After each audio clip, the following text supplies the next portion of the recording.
로마서는 사도 바울이 쓴 13권의 서신 중에 가장 대표적인 것입니다. 그 내용은 우리가 믿는 복음의 진수를 신학적으로 최초로 정리한 것입니다. 1장에서 11장까지는 신학적인 교리적인 문제를 다뤘고 12장에서 16장까지는 이러한 복음의 도리 위에 세워져야 할 우리 그리스도인의 생활과 윤리가 어떤 것인가 하는 문제를 다루고 있습니다. 오늘 본문은 로마서 전체를 통해 계속 흐르고 있는 대강령이요 주제라고 말할 수 있습니다.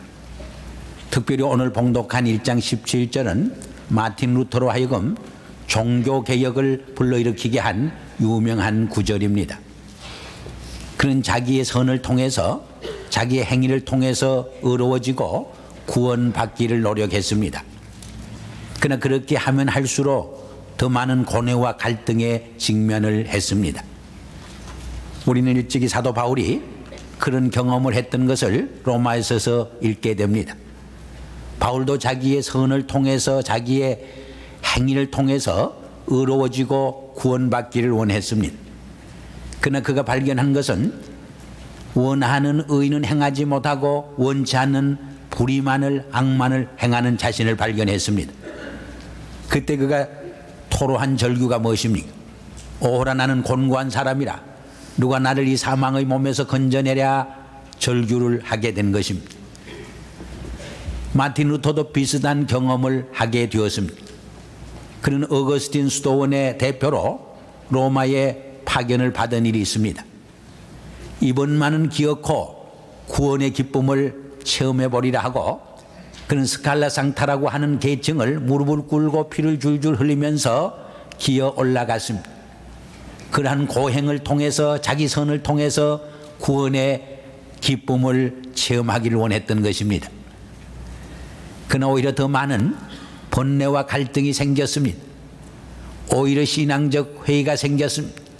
바로 그때의 그 머릿속에 영감처럼 떠오르는 성경 구절이 하나 있었습니다. 그것이 로마서 1장 17절에 기록된 오직 의인은 믿음으로 말미암아 살리라 하는 구절이었습니다.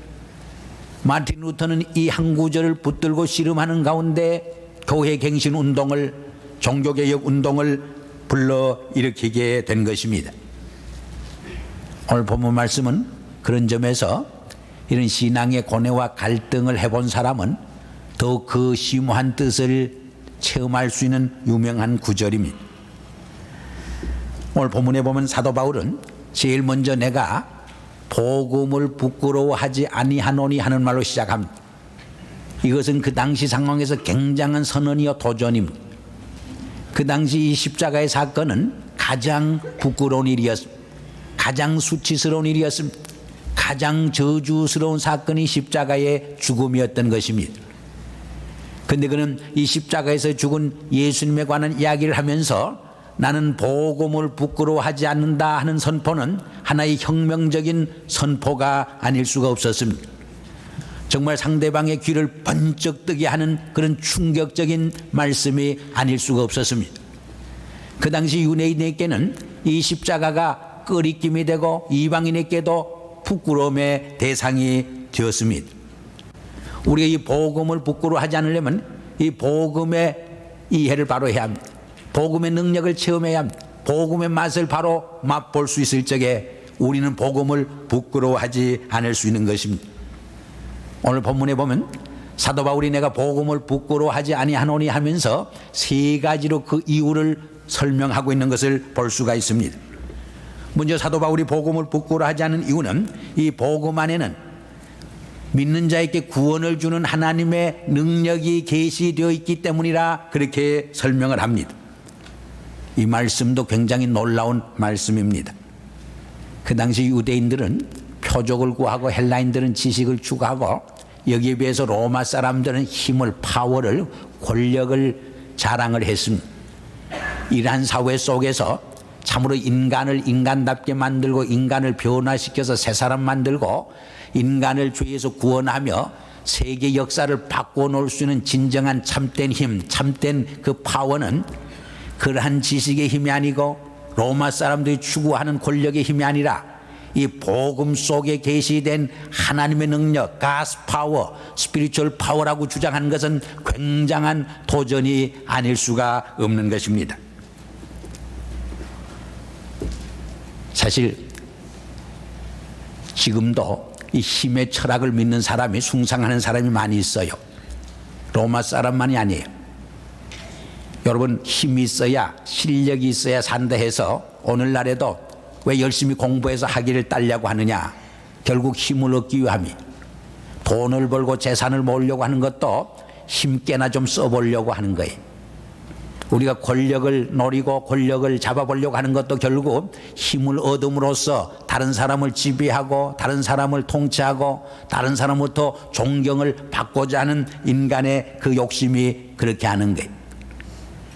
그런데 사도 바울은 이러한 사람들 향해서 여전히 정말 인류의 역사를 바꿔놓을 수 있는 진정한 힘, 역사의 방향을 정말 바꿔놓고 인류의 많은 생명을 구원할 수 있는 진정한 참된 힘은 그러한 힘이 아니라 바로 이 복음 속에 계시된 하나님의 힘이다, 하나님의 능력이다, 그렇게 역설하고 있는 것입니다. 사실 십자가상에 죽으신 예수님의 모습은 참 가장 힘없는 자의 모습으로 세상을 떠났습니다. 그는 지난 2000년 동안 이 복음의 능력, 이 복음 속에 계시된 하나님의 능력만큼 인류의 역사를 바꿔놓은 많은 죽어가는 생명을 변화시킨 진정한 힘이 없음을 우리는 인정을 해야 합니다.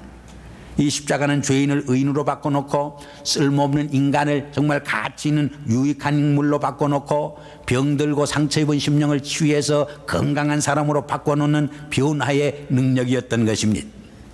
그런데 여기서 믿는 자에게 구원을 주시는 하나님의 능력이라고 그랬는데 이 구원이 무엇이냐 하는 문제가 우리에게 중요한 과제가 됩니다. 우리 많은 그리스도인들이 구원의 의미를 바로 이해하지 못하고 있을 때가 있습니다. 또 내가 정말 구원받았는가 구원받지 못했는가 구원에 대한 확신이 결여된 분을 많이 봅니다.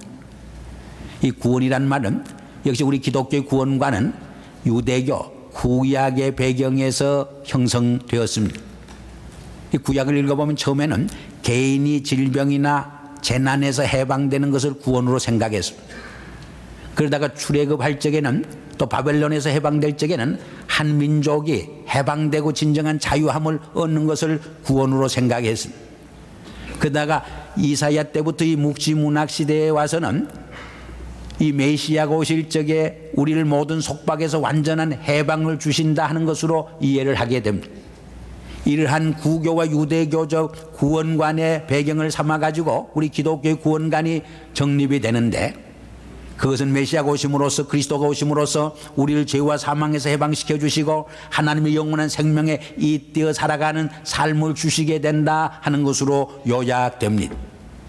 모든 율법과 속박에서부터도 자유함을 주는 삶, 이것이 진정한 그리스도 안에서의 해방이요 구원이요 자유함이라고 하는 것을 가르쳐 줍니다.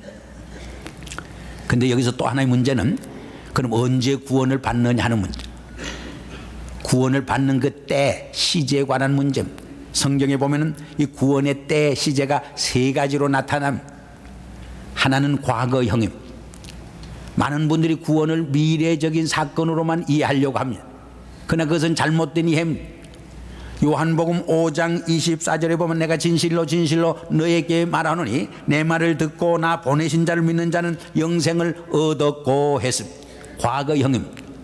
사망에서 생명으로 옮겼느니라 현재 완료형입니다. 우리가 주님을 나의 구주로 고백하고 주님으로 모셔드릴 적에 이미 하나님의 영원한 생명에 잇대어지는 구원의 사건이 내 삶 속에 이루어지게 된 것입니다. 두 번째로는 미래형임. 이것은 주님 오실 적에 이루어질 종말론적 구원임, 구원의 완성임. 세 번째로는 현재형임.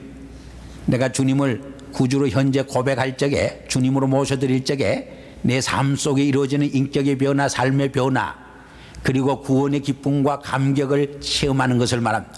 모든 죄와 사망과 율법을 이기고 참 그리스도 안에서 자유함을 누리게 되는 삶을 말합니다. 그러면 내가 정말 구원받은 심령인가, 알려면 현재 내게 이러한 구원의 기쁨과 감격과 자유함이 있는가, 그것을 체크하면 우리는 알 수 있게 되는 것입니다. 두 번째로 바울이 복음을 부끄러워하지 않은 이유는 이 복음 안에는 하나님의 의가 계시되어 있기 때문이라고 말합니다. 이 하나님의 의는 구원의 내용입니다. 우리 인간은 누구도 하나님의 의를 하나님께로부터 의롭다고 하는 그 칭의를 입지 않고서는 구원을 받을 수 없는 것입니다. 그런데 그럼 여기서 의가 무엇이냐 하는 질문을 제기해 봐야 합니다. 우리 한국 분들은 의를 도덕적, 윤리적으로 늘 생각합니다. 그러나 우리가 성경을 좀 깊이 읽어보면 이 의는, 성경에서 말하는 의는 그런 도덕적, 윤리적 의가 아닙니다. 어디까지나 릴레이션십입니다. 하나님과의 관계성에서 말하는 이야기입니다. 말하자면 하나님과의 관계가 단절된 것이 저주요, 죽음이요, 파멸입니다. 그런데 예수 그리스도를 통해서, 십자가를 통해서 하나님과 새로운 관계가 맺어졌습니다. 이것이 의입니다. 그래서 하나님의 의가 나타났다는 말을 새 공동번역 성경에서는 하나님과 올바른 관계를 맺게 되었다는 것으로 해석을 하고 있습니다. 우리의 사물과 삶에는 언제나 프린시플, 원리가 있습니다. 이 원리 안에 살 적에 행복합니다. 삶의 조화와 균형이 잡힙니다. 그러나 이 원리를 떠나 살 적에 삶의 질서가 파괴됩니다. 조화가 깨어집니다. 균형이 깨어집니다. 그때 육신적으로, 정신적으로, 영적으로 병들게 됩니다. 그것이 지옥 생활이요, 그것이 파멸이 되어지는 것입니다. 그럼 우리의 삶의 원리가 뭐냐? 우리 인간은 하나님의 형상대로 지음받은 존재이기 때문에 하나님과의 올바른 관계성 속에 사는 것이 바로 우리의 원리입니다. 그 원리 속에 살 적에, 하나님과 올바른 관계를 맺고 살 적에 바로 하나님의 형상을 회복하게 되는 것입니다. 우리는 죄의 종으로 죄 아래에 있었습니다. 그러나 그리스도가 오심으로 말미암아 십자가의 사건을 통해서 이제는 이 죄에서 해방되어 그리스도 안에서 하나님의 아들의 모습을, 하나님의 자녀의 모습을, 하나님의 형상의 모습을 회복하는 자유인이 된 것입니다. 이것이 구원의 사건이요, 이 기쁨의 소식이 바로 복음 안에 있습니다. 그러므로 사도 바울은 내가 이 복음을 부끄러워하지 않는다 자랑하게 된 것입니다. 마지막 세 번째로 바울이 복음을 부끄러워하지 않는 이유는 오직 의인은 믿음으로 말미암아 살리라는 이 위대한 진리가 복음 안에 있기 때문이라고 주장을 합니다. 이 말은 마틴 루터가 종교개혁을 불러일으킨 유명한 구절이라고 했습니다마는 사실은 제일 먼저 사도 바울이 받은 말은 아닙니다. 하박국 선지자가 제일 먼저 하나님께 계시받은 진리의 말입니다. 이 하박국 시대는 참으로 유대 나라가 혼탁했습니다. 불의한 사람이 의로운 사람을 짓밟고 악인이 오히려 의로운 사람보다 성공하고 흥왕하는 모든 삶의 부조리와 모순이 많은 때였습니다. 이런 삶의 부조리와 모순을 보면서 하박국 선지는 하나님께 외칩니다. 하나님께 항의합니다. 하나님이 살아계신 하나님이여 공의의 하나님이라면 어떻게 이 꼴을 보고도 침묵을 지키십니까? 내게 대답을 해 주시옵소서. 그때 하나님께서 하박국 선지자에게 말합니다. 내가 바벨론을 들어서 이스라엘의 악한 사람을 치리라 말씀합니다. 그 말을 듣고 하박국 선지는 속이 시원해집니다. 후련해집니다. 그러나 다시 그 머릿속에 떠오르는 하나의 퀘션이 있었습니다. 바벨론 사람을 들어서 이스라엘 백성의 악한 사람을 치는 것은 좋은데 그 상황 속에서 의로운 사람이 고난을 당하고 어려움을 당하는 것은 어떡하겠습니까? 질문을 하게 됩니다. 이때 하나님께서 주신 답이 바로 이 말씀, 오직 의인은 믿음으로 말미암아 살리라는 말씀이었습니다.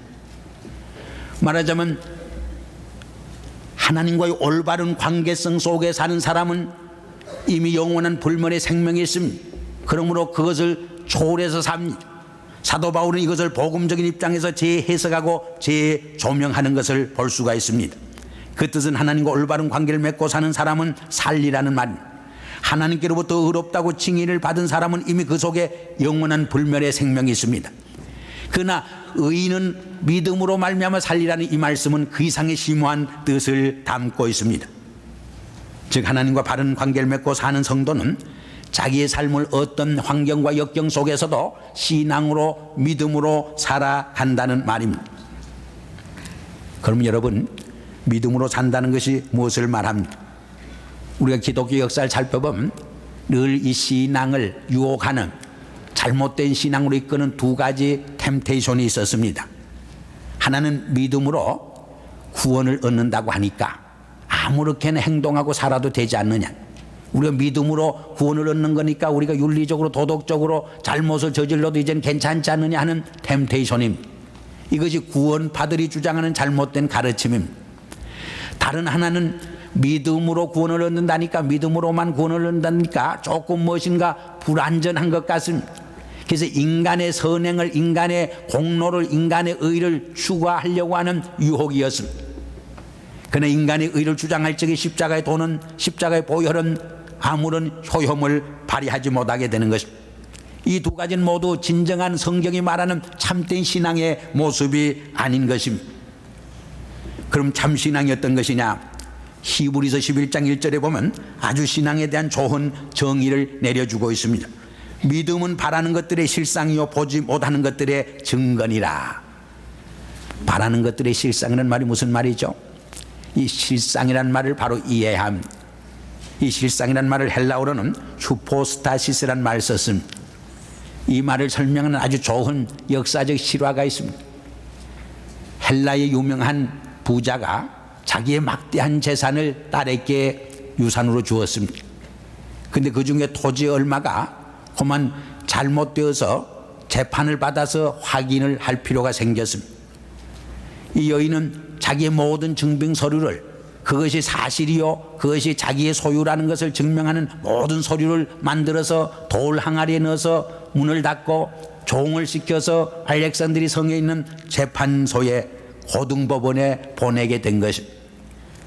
중간에 가다가 종이 여관에서 자다가 불이 나서 세상을 떠났습니다. 2000년이 지난 후에 고고학팀에 의해서 이 항아리가 발견되었습니다. 근데 그 항아리 속에는 모든 구비 서류가 있었는데 거기에는 재판장에게 보내는 편지가 하나 나왔습니다. 재판장님께 이 땅이 나에게 물려준 나의 것이라고 하는 것이 확실함을 증명하고자 여기에다가 나의 휴포스타시스를 보내드립니다. 그렇게 했었어요. 여기 휴포스타시스란 말은 그 사실이 분명하다는 것을 증명하는 것을 말합니다. 믿음이란 하나님의 약속에 대한 확실한 보증과 신념을 말합니다. 하나님의 약속이 있으면 거기에 대한 실현과 성취가 반드시 있는 것입니다. 그 약속을 현재 나의 삶 속에서 실현하며 체험하며 경험하며 살아가는 삶이 신앙의 삶입니다. 보이지 않는 하나님의 약속, 보이지 않는 하나님의 환상과 비전을 오늘의 나의 것으로 현실로서 체험하면서 살아가는 삶. 그래서 세상 사람들이 보기에는 엉뚱한 꿈의 사람, 환상의 사람 같지만은 바로 그것을 실현하며 맛보며 경험하며 사는 것이 크리스찬의 삶이요 신앙인의 삶인 것입니다. 그러나 여기에도 우리가 주의해야 할 두 가지 함정이 있습니다. 하나는 미래의 약속에 너무 집착해서 현실을 도피하려는 잘못된 신앙생활을 하는 분들이 있습니다. 더 구체적으로 말해서 우리 기독교 복음의 하나님의 약속 중에 가장 큰 약속이 뭐냐? 예수님께서 역사의 종말에 다시 심판주로 오신다는 약속입니다.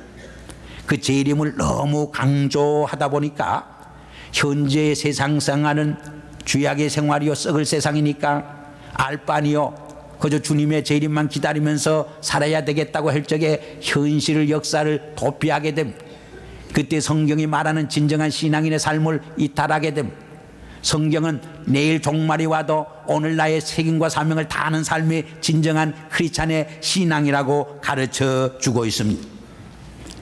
다른 하나는 현실이 하나님의 약속의 성취로 생각해서 현실에 너무 안주하고 정착하려는 유혹입니다. 예를 들어서 이스라엘 백성들이 광야 40년을 지나서 약속의 땅 가나안 복지에 들어갑니다. 이것이 약속의 성취인 줄 착각하고 거기에서 이제는 모든 것이 완성되었다고 생각하고 정착하려고 합니다. 거기에서 이스라엘 백성들이 시행착오를 가져옵니다. 가나안 복지는 약속의 성취가 아니에요. 하나님 나라 새 예루살렘의 그림자에 하나님 나라의 상징에 불과한 것입니다. 믿음으로 산다는 것은 바로 이러한 보다 깊은 내면의 세계, 즉 본질적 세계를 바라보며 사는 삶을 말합니다. 우리 삶에는 양면이 있습니다. 보이는 면과 보이지 않는 신령한 영적 세계가 있습니다. 일시적인 면과 영원한 면이 있습니다. 하나의 허상과 진상이 있습니다. 하나의 비상적인 세계와 본질적인 세계가 있습니다. 믿음으로 산다고 하는 것이 무엇을 말합니까? 하나의 허상을 바라보고 속는 삶이 아니라 그 허상 뒤에 있는 진상을 바라보는 믿음의 눈으로 바라보며 사는 삶을 말해. 하나의 물질적인 세계만 바라보지 아니하고 그 배후에 있는 신령한 영적 세계를 믿음의 눈을 떠서 바라보며 사는 삶을 말합니다. 일시적인 세계를 바라보지 아니하고 영원한 세계를 바라보며 사는 삶을 말하는 것. 바로 이러한 믿음으로 사는 성도들은 현재 삶에 말할 수 없는 부조리와 고난을 지켜보지만은 낙심하고 좌절하지 않습니다. 하나님의 약속을 믿는 그 믿음 속에서 희망과 소망을 가지고 전진합니다. 어떠한 사회와 역경 속에서도 낙심하지 아니하고 하나님의 약속을 믿는 그 하나님의 약속의 도래를 체험하면서 창조적인 사명과 삶을 감당하게 되는 것입니다. 그러기에 바로 이러한 신앙의 사람은 부정직한 성공보다 오히려 진실된 실패를 택할 수 있는 용기의 사람들인 거예요. 어둠 속에서도 늘 빛을 바라보며 사는 사람, 캄캄한 역사의 밤에서도 역사의 새벽을 내다보면서 살 수 있는 예언자적 사람들인 것입니다. 사랑하는 성도 여러분, 여러분은 어떻습니까? 복음을 부끄러워합니까? 복음을 영광스럽게 생각합니다. 우리가 복음을 부끄러워하지 않고 영광스럽게 생각하려면 복음 안에 계시된 우리를 구원하는 하나님의 능력을 이해하고 체험해야 합니다. 이 복음 안에 계시된 하나님의 의, 하나님과 올바른 관계를 맺고 이웃과 올바른 사랑의 관계를 맺으며 살아야 합니다. 한 걸음 더 나가서 이 복음 안에 계시된 오직 의인은 믿음으로 말미암아 살리라는 이 심오한 진리를 바로 이해하셔야 합니다. 이 복음의 능력을 체험한 사람은 복음을 부끄러워하지 않습니다. 이 복음을 부끄러워하지 않는 사람은 이 복음 안에서 체험한 이 신비한 삶의 경험, 이 삶의 기쁨과 감격을 다른 사람에게 증거하지 않고는 견딜 수 없습니다. 버닝 하트가 불타는 마음을 가지고 잃어버린 한 생명을 찾아가게 됩니다. 바로 이러한 놀라운 복음의 삶이 여러분의 삶 속에 이루어지기를 주의 이름으로 축원합니다.